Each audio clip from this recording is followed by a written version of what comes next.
The Omega? You would disgrace our entire bloodline for an Omega? I never promised her anything, she assumed. You do not understand what you are asking. His werewolf has killed men for standing too close. It bows to no one. It obeys nothing. Then explain to me, Elder, why the beast that answers to no command knelt before her in silence.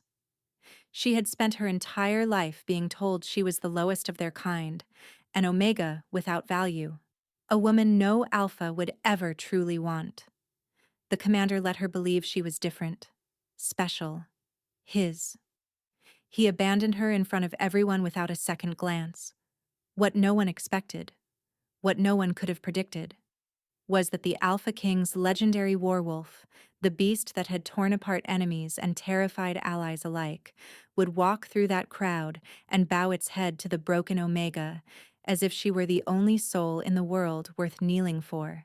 The sound of steel against steel rang through the training yards of Ironhold Keep long before the sun crested the eastern mountains. Alara moved through the drill with practiced precision, her blade catching the pale morning light as she deflected a strike aimed at her ribs, pivoted on her back foot, and drove her shoulder into her opponent's chest. The soldier stumbled backward, his eyes wide with surprise. She did not give him time to recover. Her sword swept low, hooking behind his ankle, and he hit the frozen ground with a grunt that echoed across the silent yard. Alara pressed the tip of her blade to his throat. "Yield," she said. The soldier's jaw tightened. She could see the conflict in his eyes, the humiliation of being bested, made worse by who had bested him. "I yield," he muttered through clenched teeth. Alara stepped back, sheathing her weapon in one fluid motion. Around her, the other soldiers had stopped their own drills to watch. Some looked impressed despite themselves. Most did not bother hiding their contempt. "Not bad for a little Omega." The voice cut through the cold air like a serrated knife. "Tell me, Alara, do you practice so hard because you actually believe you belong here?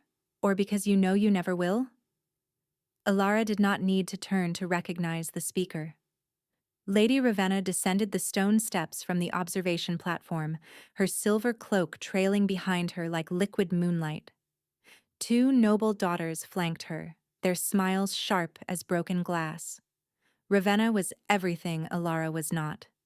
The daughter of the High Chancellor, a beta of impeccable breeding, beautiful in the way that weapons were beautiful.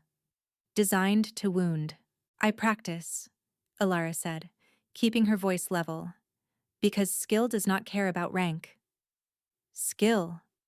Ravenna laughed, a sound like shattering crystal. "You think skill will change what you are? You could defeat every soldier in this keep, and you would still be an Omega. You could fight until your hands bleed, and no Alpha of standing would ever claim you as anything more than a warm body for cold nights." The soldiers nearby shifted uncomfortably. A few chuckled under their breath.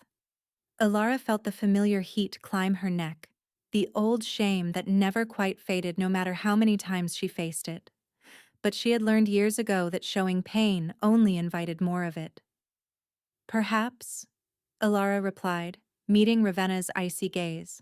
"But at least when I walk through these yards, men remember my blade.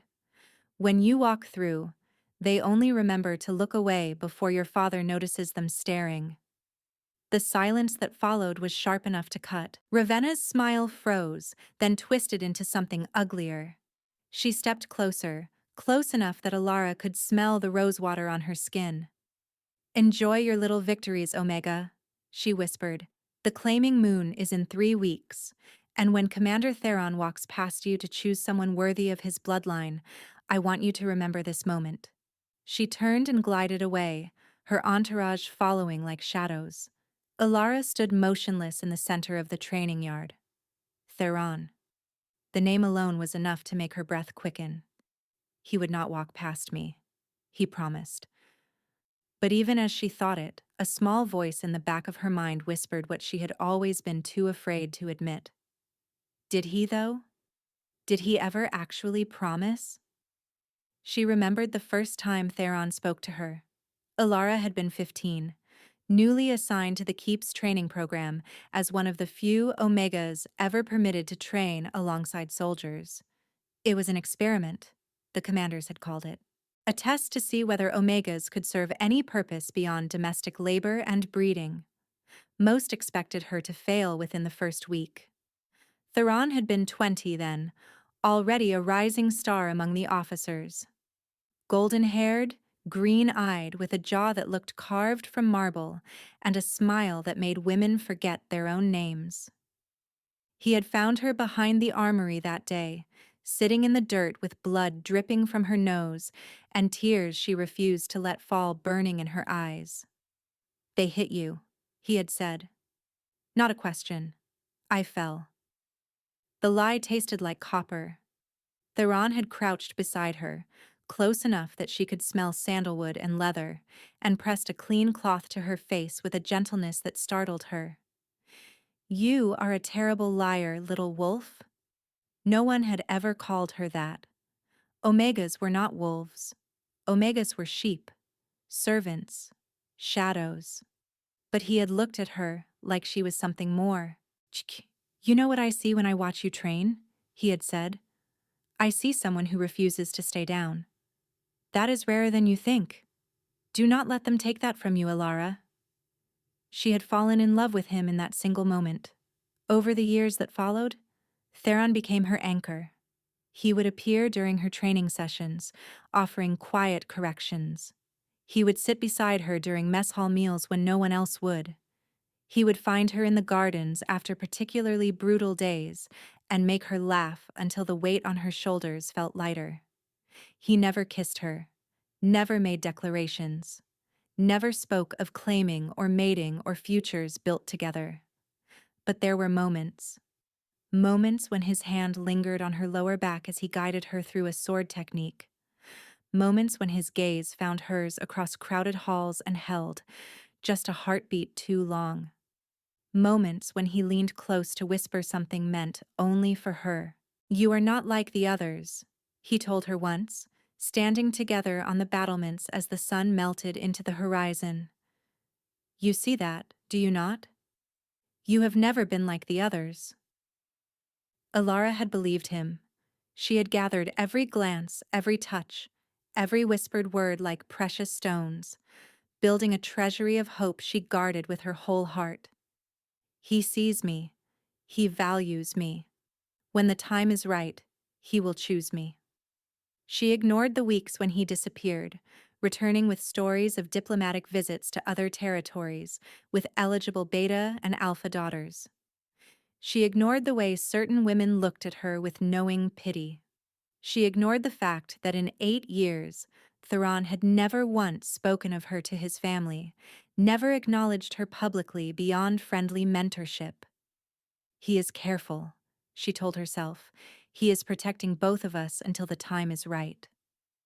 But sometimes, late at night when sleep would not come, Ilara wondered if she was building a castle out of mist. The Alpha King arrived at Ironhold Keep on a morning thick with fog.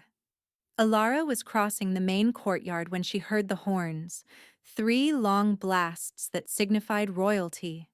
She pressed herself against the colonnade with the other lower-ranked residents, watching as the massive iron gates groaned open. The king's procession entered like a slow-moving storm. 50 mounted warriors in black armor rode in perfect formation, their cloaks bearing the crimson sigil of the royal house, a wolf's head split by a jagged crown. And at the center of it all, mounted on a war horse the color of midnight, rode Alpha King Soren. Alara had heard stories about him her entire life. The widowed king, they called him, though he had never actually taken a mate. The silent sovereign. The man whose beast was so powerful, so uncontrollable, that he had not shifted in nearly 5 years for fear of the destruction his wolf would cause. Seeing him in person was different from hearing tales. Soren was tall, even-seated, broad across the shoulders in a way that spoke of years wielding heavy weapons. His hair was black, cut short, and his face looked as if it had been carved by someone who valued severity over softness. Dark brows, a nose that had been broken at least once, a jaw shadowed with stubble. But it was his eyes that stopped her cold. Even from this distance, she could see they were not quite right. Not the warm amber of most alphas, but something colder.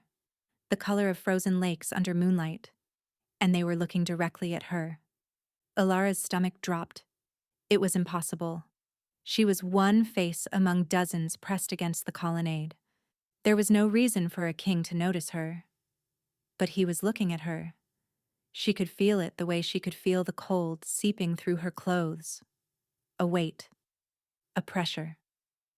Then the moment broke. Soren looked away, his attention drawn by the keep commander who had rushed forward to greet him, and Ilara released a breath she had not realized she was holding. Over the following days, she began to notice things.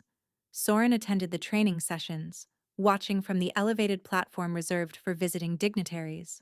His face revealed nothing. He spoke to no one beyond what courtesy demanded.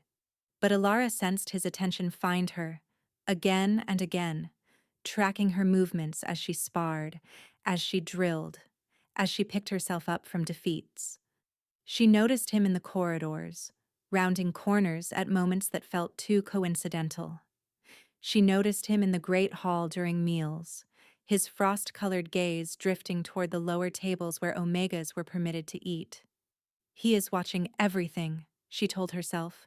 He is a king. Kings observe. It means nothing. But there was something else that made her uneasy. The werewolf. Ilara had heard the soldiers whispering about it in the barracks at night. They say he lost control 5 years ago, killed 8 of his own guards before they could subdue him. I heard he has not shifted since. The beast is too strong. If he lets it out again, no one knows what it will do. Ilara had heard it herself. A sound like grinding boulders, like thunder buried underground. A growl that vibrated through the stone floor of her quarters and made her wolf stir in a way it never had before. Her wolf, the small, quiet presence she had always been told was a mark of her weakness, had lifted its head at that sound. And instead of fear, Ilara had felt something she could not name, something warm. On the 5th night of the king's visit, Ilara walked the battlements alone, seeking air after another day of Ravenna's cruelties and Theron's confusing silences. She stopped at the eastern tower, leaning against the parapet to stare at the stars. That was when she heard it. Breathing, heavy, wet. She turned slowly and found herself staring at the largest wolf she had ever seen. It stood in the shadows of the tower doorway, nearly as tall as she was at the shoulder. Its fur was black as void, its eyes that same frozen color she had seen in the king's face. The werewolf. It was out. Loose. Standing 10 feet away from her with nothing between them but cold air. Ilara could not breathe. The wolf stepped forward, its massive head low, its gaze fixed on her with terrible intensity. "Run!" her mind screamed. "It has killed before. It will kill you." But her body would not obey. The wolf stopped. Its great head tilted, and something in its gaze shifted. Not hunger, not rage, curiosity. The wolf inhaled deeply, its nostrils flaring, and a sound escaped its throat. Not a growl. A whine. Low, soft, almost confused. Ilara did not move. The wolf stared at her for what felt like hours. Then, as silently as it had appeared, it turned and vanished back into the shadows. Ilara remained on the battlements until her legs stopped shaking. She could not stop thinking about the way the beast had looked at her, or the way her own wolf had risen to the surface, desperate to answer a call Ilara did not understand. The announcement came 6 days before the claiming moon. Ilara was in the armory, oiling her blade after the morning drills, when Mira burst through the door with a face flushed pink from running. "Ilara, the Great Hall. You need to come. Now." The Great Hall was already crowded when they arrived. Soldiers, servants, nobles, all pressed together in clusters, their voices a low hum of excitement. Theron stood on the raised platform. He was dressed in his formal commander's uniform, the deep green fabric trimmed with silver thread. His golden hair was swept back from his face, and he looked every inch the alpha heir his family had raised him to be. Beside the platform, seated in the chair of honor, King Soren watched with an expression carved from stone. "My brothers and sisters of Ironhold," Theron's voice rang through the hall. "The claiming moon approaches, a time of bonds forged and futures sealed." Alara felt her pulse stutter. "I stand before you today to make my intentions known." Theron's eyes swept the crowd, and when they found hers, they held. "At the ceremony, I will claim a mate." The hall erupted in murmurs. "She is not of noble birth," Theron continued. "She is not a beta or an alpha, but she has proven herself in ways that matter more than bloodlines." Ilara could not breathe. "Ilara of the training yards." Theron smiled and extended his hand toward her. "I choose you." The noise that followed was deafening. Ilara heard gasps, exclamations, a few scattered cheers. She saw Ravenna's face twist with fury. She saw Mira crying beside her. But all she could truly see was Theron. "He chose me. After everything. After all these years." She walked toward the platform on legs that felt like they belonged to someone else. When she reached Theron, he took her hand and raised it high. "My future mate," he declared. "My chosen." The applause washed over her like a wave, and in the midst of that perfect moment, Ilara made the mistake of looking toward the chair of honor. King Soren was not applauding. He sat motionless, his frost-colored eyes fixed on her with an intensity that made her stomach clench. There was no anger in his expression, no jealousy, only something that looked, impossibly, like sorrow. As if he were watching someone walk willingly toward a cliff's edge. The carriage arrived 3 days before the ceremony. Ilara watched from the training yard as it rolled through the gates, an elaborate thing of polished mahogany and gold filigree, drawn by 4 white horses. "Who is that?" she asked the soldier beside her. He squinted at the carriage, then paled. "Lady Isolde Vantris, daughter of the Western Province governor." "Should I know her?" "Everyone knows her." He lowered his voice. "They call her the Collector. She has ended 6 engagements across the territories. Any man she sets her sights on, she takes." Ilara told herself it meant nothing. Theron had already declared his intentions publicly. Whatever this Isolde wanted, she was too late. But that night at dinner, Ilara understood. Lady Isolde was seated beside Theron at the high table. She was devastatingly beautiful. Hair the color of dark honey cascading over bare shoulders, her gown cut low enough to draw every eye in the hall. Her laugh, rich and musical, seemed designed to make other women feel small.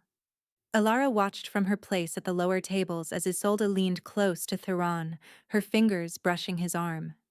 She watched as Theron smiled at something the woman said. "It is nothing," she told herself. "He is being polite." But as the meal wore on, Ilara noticed things she wished she could unsee. The way Theron's eyes lingered where they should not. The way he refilled her wine glass himself. The way he had not looked at Ilara once since she sat down. "Careful." The voice came from beside her, soft and unexpected. Ilara turned to find a young woman she did not recognize, plain-featured with eyes that held sharp intelligence. "I am sorry?" "Your face." The woman nodded toward the high table. "You are showing everything. Isolde will see. She feeds on it." "Who are you?" "Neve. 3rd cousin to some minor lord, which makes me important enough to be here and invisible enough to notice things." She took a sip of wine. "Isolde arrived this morning and asked 3 different servants about the Omega commander Theron had promised himself to. She knows your name. She knows your history." Ilara's stomach turned to ice. Theron already declared his intentions. She cannot. Declarations are not bonds. Until the ceremony is complete, nothing is sealed. Neve's voice held no cruelty, only tired certainty. And Isolde has 3 days to work. Why are you telling me this? Neve was quiet for a moment. Because I watched someone I cared about lose everything to a woman like Isolde once. No one warned her in time. She stood, brushing crumbs from her skirt. Now you have a warning. What you do with it is your own affair. She disappeared into the crowd. At the high table, Isolde whispered something in Theron's ear. He laughed, and did not look at Alara for the rest of the night. She found him in the eastern corridor. Or perhaps he found her. Alara had been walking without destination, trying to escape the weight of her own thoughts, when she turned a corner and nearly collided with King Soren. Your Majesty. She stumbled backward, bowing hastily. Forgive me. You are troubled, he said. It was not a question. I am fine, Your Majesty. You are lying, Alara. Her name on his lips made something flutter in her stomach. She crushed it immediately. With respect, my troubles are not the concern of the crown. Perhaps not. Soren took a step closer, and Alara had to fight the urge to retreat. But I find myself concerned nonetheless. Why? The question escaped before she could stop it. Soren was silent for a long moment. In the torchlight, the sharp angles of his face looked almost soft. Before I came here, I received reports of an Omega who trained with soldiers, who refused to accept the limitations her rank imposed, who bled and suffered and rose again every single time. His eyes held hers. I wanted to see if those reports were true. They did not do you justice. Your Majesty. Soren. The correction was soft, but firm. When we are alone, you may call me Soren. She did not know what to do with the way her pulse suddenly quickened. I am to be claimed in 3 days, she heard herself say. By Commander Theron. Something flickered across Soren's face. A muscle tightened in his jaw. Huh, I am aware. Then you understand why this conversation is inappropriate? I understand many things. He stepped closer still, close enough that she could smell pine and smoke and something wilder beneath. I understand that Theron made his declaration after Lady Isolde's arrival was announced. I understand that he has spent the last 2 days at her side while you eat alone. I understand that a man who truly valued what he had would not need a rival's presence to remind him of it. The words struck like arrows, each one finding its mark. You do not know him, Alara whispered. I know men like him. Soren's voice dropped lower. They collect devotion like trophies. They make promises their courage cannot keep. And when the moment comes to stand beside their words, they discover that comfort matters more than honor. Theron is not. Then I hope I am wrong. Soren stepped back, and the sudden distance felt like a loss she had not expected. I hope he proves worthy of what you have given him, but if he does not... He paused at the corner of the corridor, looking back at her over his shoulder. Know that there are those who see your worth, Alara, those who have seen it long before Theron ever pretended to. He disappeared into the shadows. Alara stood alone, her mind spinning. He is wrong, she told herself. Theron loves me. He will not falter. But that night, as she lay in bed staring at the ceiling, it was not Theron's green eyes she saw in the darkness. It was frozen lakes under moonlight, and somewhere in the east tower, a wolf began to howl. The night of the claiming moon arrived wrapped in frost and silence. Alara stood before the small mirror in her quarters, barely recognizing the woman who stared back at her. Mira had helped her prepare, weaving silver ribbons through her dark hair, lacing her into a gown of deep blue. You look beautiful, Mira whispered. He will not be able to look away. But Theron had been looking away for 3 days now.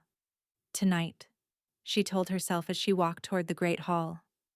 Tonight it will be real. The great hall had been transformed.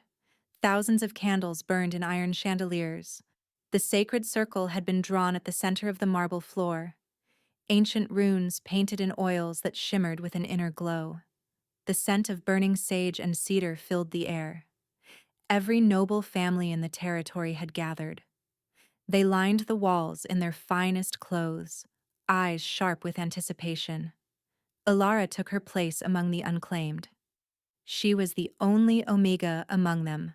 She felt the stairs like insects crawling across her skin. On the elevated platform at the back of the hall, King Soren sat in the throne of honor. His eyes found hers the moment she entered. She looked away first. Focus. Theron. Tonight is about Theron. The ceremony began. One by one, alphas and betas stepped into the sacred circle to make their claims. Names were called, hands were joined, bonds were declared. The night wore on. Alara's legs began to ache from standing. Then, finally, Commander Theron of House Valdrin, step forward and declare your claim. The crowd shifted, a ripple of anticipation moving through the hall. Alara straightened.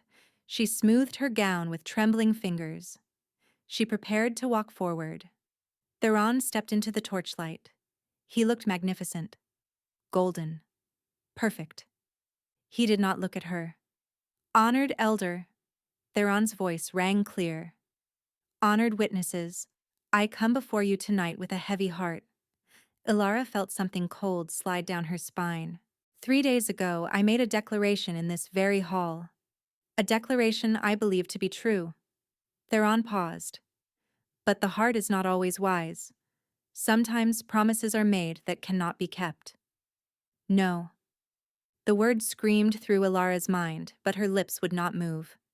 I stand before you tonight not to claim the one I named, Theron continued, but to withdraw my declaration. This season, I claim no one. The silence that followed was absolute. Then the whispers began. He abandoned her. The Omega. He actually abandoned the Omega. I told you she was a fool to believe. Alara could not breathe. She stood frozen at the edge of the circle, exposed before hundreds of witnesses. Every nightmare she had ever had made manifest. He promised. He promised me. She searched the crowd desperately. Her eyes found Isolde standing near the platform, her lips curved in satisfaction.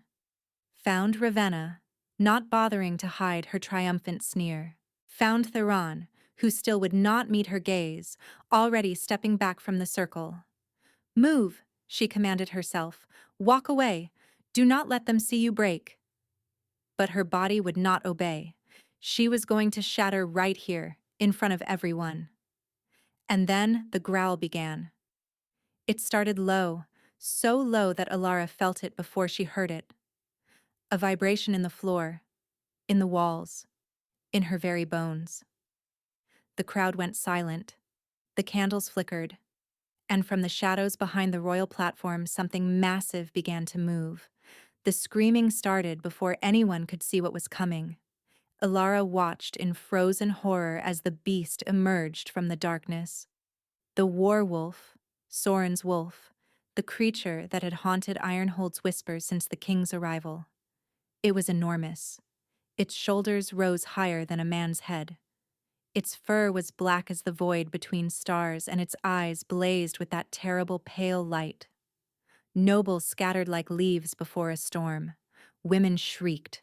Men drew weapons they knew would be useless. Soren! The keep commander's voice cracked with terror. Control it! But when Alara looked toward the royal platform, the throne was empty. The king was the wolf. The wolf was the king. And it was walking directly toward her. Alara's legs finally unlocked, not to run, but to retreat, step by stumbling step, until her back pressed against the cold stone of a pillar. There was nowhere else to go. This is how I die. The thought was strangely calm. The werewolf stopped 3 feet away. It was so close she could see the individual hairs of its muzzle. Close enough to kill her in a single snap of its jaws. It did not attack. Instead, the wolf lowered its head and inhaled. A long, deep breath that seemed to draw in everything about her. Her scent, her fear, her heartbreak. and something in those pale eyes changed. The predatory focus softened.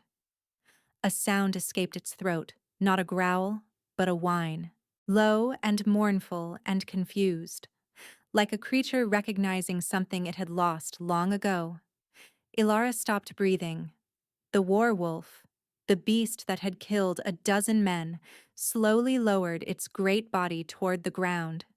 Its front legs folded beneath it. Its head bowed until its muzzle nearly touched the marble floor.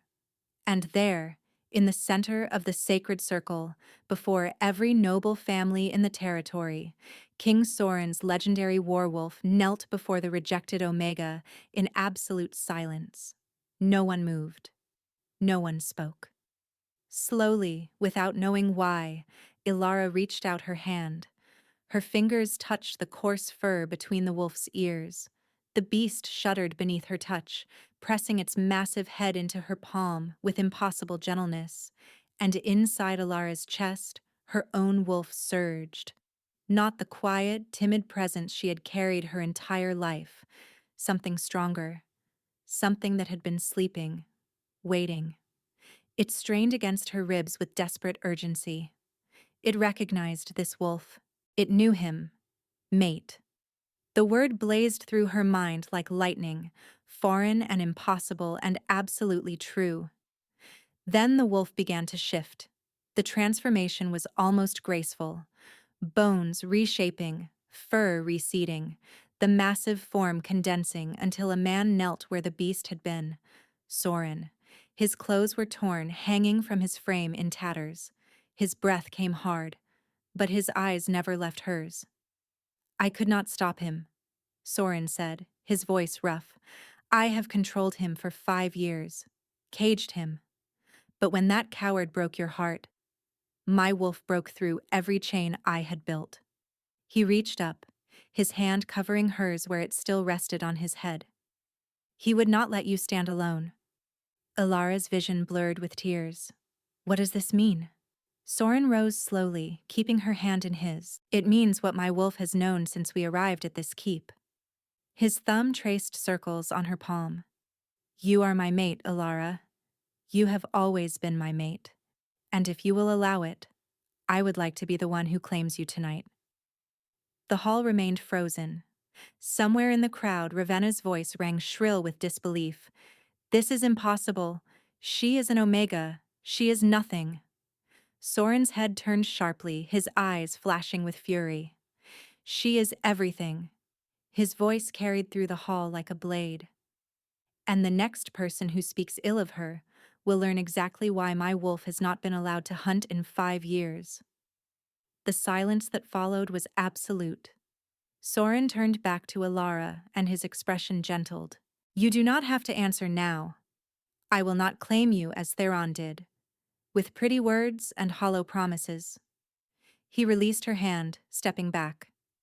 I offer you only truth. If you want me, I am yours. If you do not, I will ensure you leave this hall with every protection you deserve. Ilara stared at him.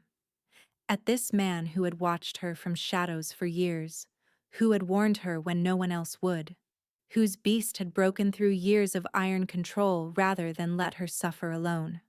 She thought of Theron, of his golden smile and empty promises. She thought of every crumb she had gathered, every hope she had built on sand. And she thought of the way her wolf was straining towards Soren with a desperation that felt like coming home. Yes, she whispered. Then louder. Yes, I choose you. Soren's eyes widened. Then a smile broke across his face. Not the controlled expression of a king, but something raw and radiant. He took her hand again, turned to face the stunned hall, and spoke with a voice that rang from the rafters. Bear witness. I, Soren of the royal house, Alpha King of these territories, claim Ilara as my mate. Let no voice challenge this bond. She is mine, and I am hers, from this night until our last. The elder stepped forward on shaking legs and spoke the ritual words that sealed a claiming. When it was done, Soren lifted Ilara's hand to his lips. Come, he murmured. Let me take you away from here. Ilara let him lead her from the hall, past the gaping nobles, past Theron, who stood frozen with a face the color of ash. She did not look back. The council convened at dawn. Ilara sat beside Soren in the council chamber, wearing a gown of deep crimson that had appeared in her quarters that morning. A gift from Soren in his colors, marking her as his. The council members did not bother hiding their hostility. This is unprecedented. Lord Aldrich, the eldest of the advisors, spoke with barely concealed contempt. A king claiming an Omega? There has never been such a union. Then history will be made today, Soren replied calmly. The bloodline must be considered. Lady Marin leaned forward. Omegas are weak. Their children are weak. You would dilute centuries of royal strength? Soren's expression did not change, but the temperature in the room shifted.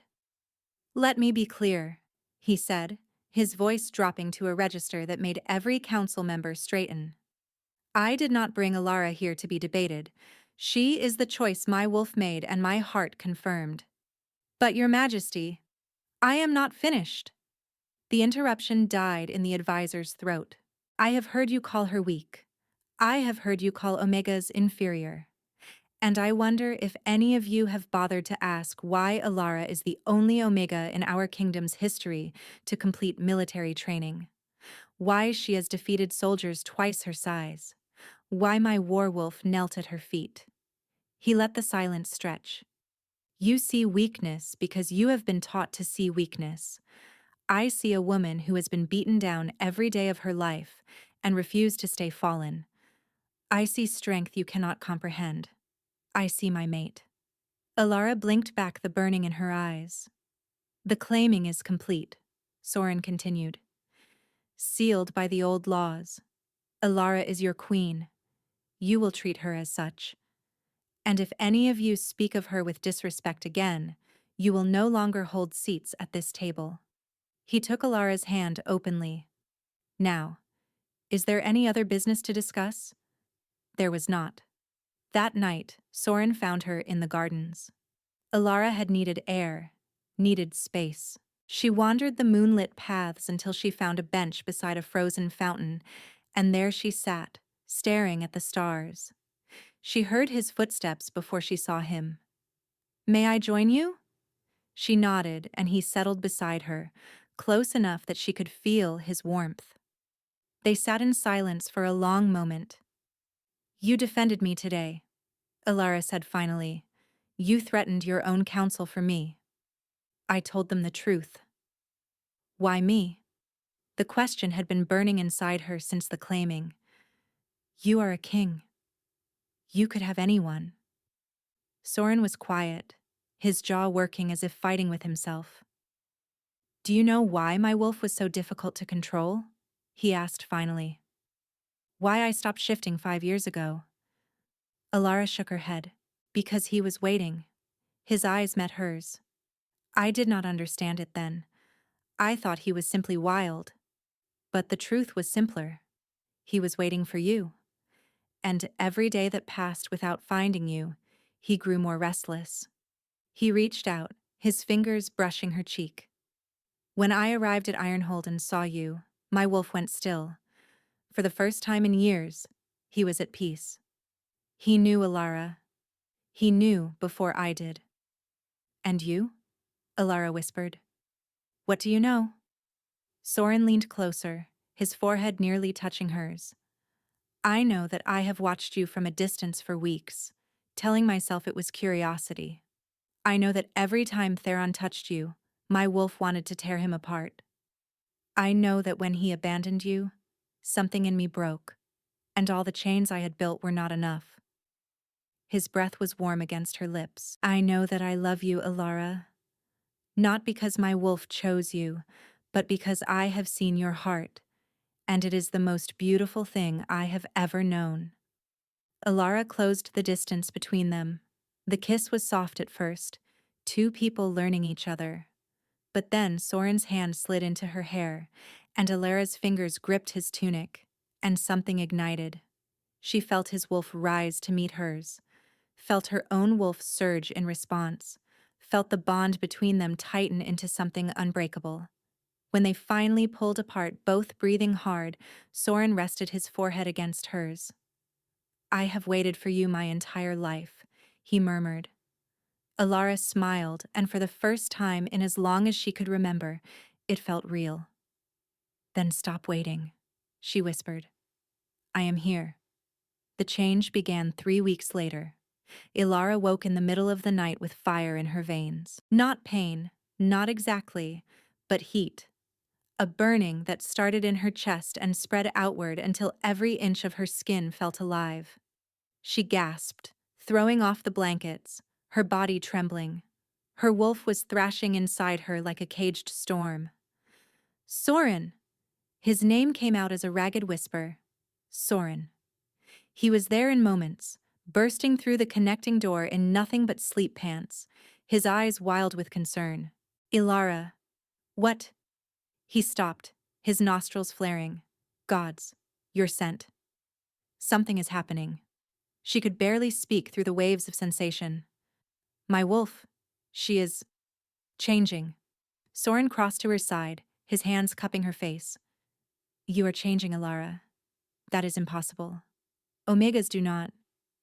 You are not an ordinary Omega." His voice was fierce. "Your wolf was dormant, waiting for the right catalyst." "What catalyst?" "Me." Soren pressed his forehead to hers. "The mate bond. It has unlocked something inside you." Another wave of heat crashed through her, and Alara cried out. "Do not fight it," Soren said urgently. "Let it happen. I am here." Alara closed her eyes and surrendered. The transformation was nothing like she had imagined. It was rebirth.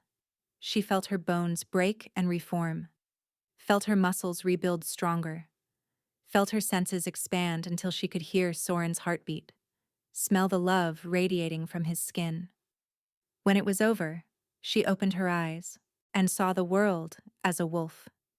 Soren had shifted beside her, his werewolf standing massive and dark, watching her with eyes filled with wonder. Alara looked down at herself. Her wolf was not small. She was large.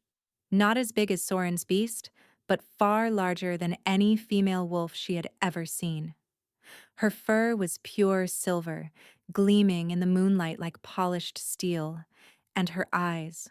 When she caught her reflection in the window glass, she saw that her eyes were burning, gold, pure, molten gold, swirling with inner light. Knowledge flooded her mind, not from outside, but from deep within, as if her blood itself carried memories that had slept for generations. Ancient blood, the first wolves, the true wolves, sleeping in your line for 1,000 years, waiting for the bond that would wake it. She did not know how she knew. Perhaps it had always been there, buried deep. Soren's wolf approached slowly, reverently, and touched his muzzle to hers. Through the bond, she felt his emotion, shock, joy, pride so fierce it nearly overwhelmed her.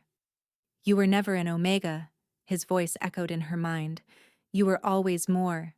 They just could not see it." Alara let out a howl, long and clear and triumphant, and felt the last piece of herself finally slide into place. The court assembled a week later for the formal presentation. News had spread through the kingdom like wildfire. The Omega Queen had shifted. Her wolf was silver. She carried the ancient blood that had not been seen in 1,000 years. By the time Alara walked into the great hall on Soren's arm, half the nobility of the realm had gathered to witness. She wore white and gold, the colors of the ancient line, a deliberate change from the crimson that had marked her as Soren's claimed mate. Today she stood not only as his queen, but as something the kingdom had thought lost forever. The thrones at the head of the hall had been modified. A second seat, equal in size and grandeur to Soren's, now stood beside the king's chair. Her chair, her place. As they walked down the center aisle, Ilara saw faces she recognized. Lord Aldrich, who had called her weak, stood with his head bowed and his hands trembling. Lady Ravenna looked like she had swallowed something rotten, her eyes unable to meet Ilara's. Isolde was not present. She had fled back to the western province the morning after the claiming, and there, standing in the back of the hall, was Theron. "Do you want me to have him removed?" Soren murmured. "No." Ilara's voice was calm. "Let him watch." They reached the thrones and turned to face the assembly. "Nobles of the realm," Soren's voice rang through the hall. "You have heard the stories. Today, you will see the truth." He turned to Ilara and nodded. She stepped forward and let her wolf rise. The shift was effortless now. One moment she was a woman in white and gold. The next, she was a wolf of pure silver, her golden eyes blazing with ancient power. The gasps that filled the hall were deeply satisfying. Ilara threw back her head and howled. It was a declaration, a claiming of her own, a statement that she had arrived, that she had survived, that she was exactly where she was meant to be. When she shifted back, Soren was beside her in an instant, wrapping a robe around her shoulders. "Behold your queen," he said to the silent hall. "Ilara of the ancient blood, my mate, my equal, my heart." One by one the nobles began to kneel. Lord Aldrich first, then Lady Maren, then dozens more, a wave of submission spreading through the hall until only one figure remained standing. Theron. He stood alone, his face a mask of conflicting emotions. Ilara met his eyes across the sea of kneeling bodies. She saw regret, pain, the dawning understanding of exactly what he had thrown away. For a moment she almost felt sorry for him. Then she remembered standing alone in the sacred circle, humiliated before everyone she knew. The pity faded. Theron finally lowered his head and sank to his knees. Ilara turned away from him. She had wasted enough years looking in his direction. Soren took her hand and led her to the thrones. They sat together, side by side, equals in every way that mattered. "How does it feel?" he murmured. Ilara looked out at the hall full of kneeling nobles, at the kingdom that was now hers to help rule, at the future that had seemed impossible just weeks ago. "It feels," she said slowly, "like waking up from a very long sleep." Soren smiled, that rare, radiant smile that still made her breath catch. "Then welcome to the morning, my love." He lifted her hand to his lips. "Welcome to the rest of your life." And somewhere deep inside her, where her wolf now rested in contented peace, Ilara felt the last of her old wounds finally close. She had spent her whole life being told she was less than. She had spent years loving someone who saw her as an option, a fallback. But she had never been less than. She had been more, more than they could see, more than they could understand, more than she herself had ever dared to believe. And now, seated beside the man whose beast had bowed to her broken heart, she was finally, irrevocably, exactly where she belonged.